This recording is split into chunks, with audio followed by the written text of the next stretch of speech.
mapya mapita mga pagariakan sa si Eric Musa ganat sa libutan. Okay, basta ko na ibabagili ko sa lakanoy kinagkadalim sa libutan mama sa paano magilanaw. Before that, note ko na muna kapi ako sa niti ba makagarupo ti ko mga matuwa siya sa libutan. Inorman nasarap kiso nitib no libutan. Taman sa bagitong-itong ako ndo papagyot mambo halalala. Mabi, kwapo man. Taman sa bagitong ako dit sa puni kagkawasa ko sa di ako panggagal pagkanyaran so kapok manilaki. Sa guna na ipele ko sa lagano kinagkatalam sa libutan.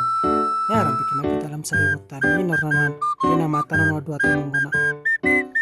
Namasakin ni tamaan dan lusa lalan. Karena namin pumatsaga ng mga tao. Pero kabawang sa susok na libutan na hari yung kaginanago sa kadalam. Ay mapiawan mama ko na minsan taman sa pansura namin na nagwa sa kadalam. Okay na. So aron di mo nin sana siya na sa laki siya. Taman. Sukra.